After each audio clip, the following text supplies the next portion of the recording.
Greetings. I'd like to talk to you about capital funding. I know we've talked about capital funding through Ken's Corners previously in the past, but I think I'd like to go into a little deeper dive. I think even focusing perhaps more on the short-term side of funding than the long-term, or in the bankable side of funding versus the non-bankable side of funding. So no matter whether, I think there's a couple things we need to understand about capital funding, or I advise all the time in the subject of capital funding, regardless of what you're funding or how you're funding it. I think it's really important to consider always to match your sources and uses of funds. And by that I mean, if you're buying a building or you're buying land, obviously you're looking for 25 to 30-year funding. If you're buying pieces of equipment, whether it's factory equipment or construction equipment for which there's a 5 to 15 year useful life, then it's really important to get moderate length or mid-length funding, which matches. You've got a 3 to 5 year funding on a piece of equipment that lasts 3 to 5 years. And so therefore we also get to short-term funding. If you are borrowing money for working capital, if you are borrowing money for inventory, if you're borrowing money because of whatever the short-term need, then it is really important to borrow short-term money.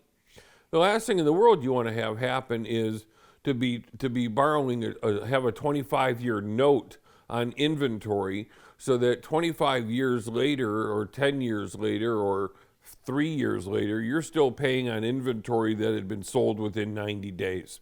Matching sources and uses of funds is important.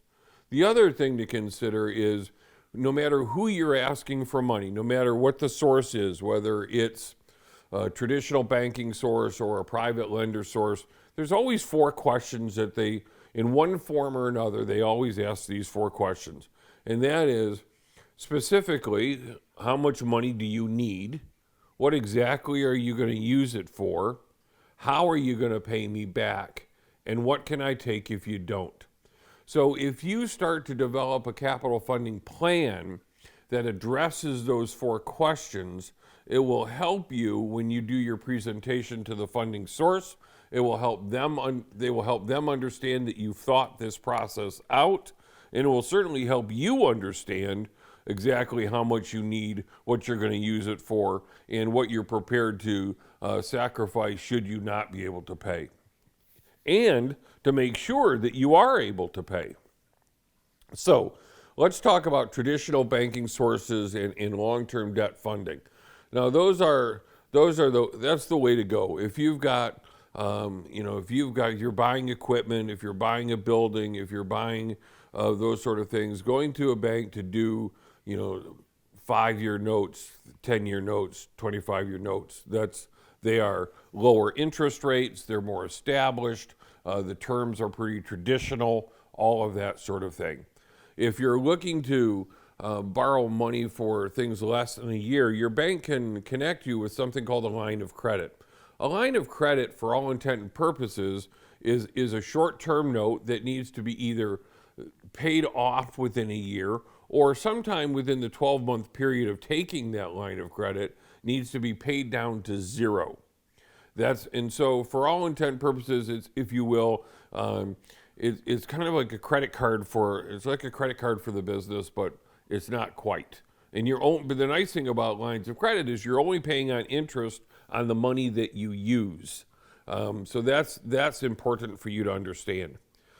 Alternative sources of funding might include factoring, and factoring is a short-term funding source so that, let's say you're in need of cash flow and you've got some invoices out there that are 30 days, 60 days, 90 days, and whether maybe you're growing at such a pace that you need cash in faster than you can collect it. Factoring companies will take over those invoices, and they will buy those invoices from you, obviously at a discount, so they're not going to pay you dollar for dollar on those invoices, but they will buy them from you. They will give you the money for the invoice, and they will collect the money from the customer who owes you. It is not an uncommon practice, and if you've got questions about how that works, I'll be happy to help you with that. Other short-term funding sources include what is referred to as short money. Short money, and that's money that's generally provided for people, if we'll say, are unbankable, whether they have a unique nature of their business, or whether they've got credit issues, or whether they haven't been in business that long, and are seeking an alternative source of funding. Now, you need to understand that short money people, their credit rate is high, and sometimes they can be a challenge as far as how they collect their money, because they'll be set up where they'll start to take money out of your account on a regular basis from the moment you start the funding process.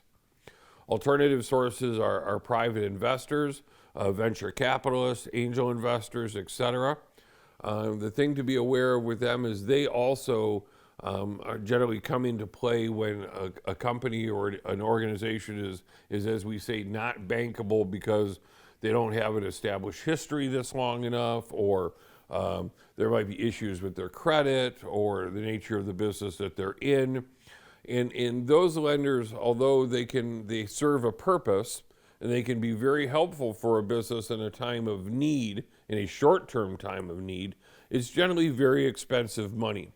I just had a situation recently where we were looking for some money for a person who needed a short-term blast of money, and because of the length of time they were in business, they were not yet bankable, and that investor was looking for as much as a 30% rate of return on the money that he was putting in. Sometimes we can work together with a short-term money supply person and a banker so that you can come in, do 6-month funding with an individual or a private banker, and then follow that up and have that loan taken over by a commercial banker once you show that you've got enough history and you've got enough revenue and your business can support all of that. I've been doing funding for a very long time, and even before I started my consulting practice, I was a banker. So if you've got any questions at all about funding and what might be the best option for you, and how various things in your business might impact the ability to get a loan and who you can get it from, I would be more than happy to have that conversation with you. Until then, take care and be well.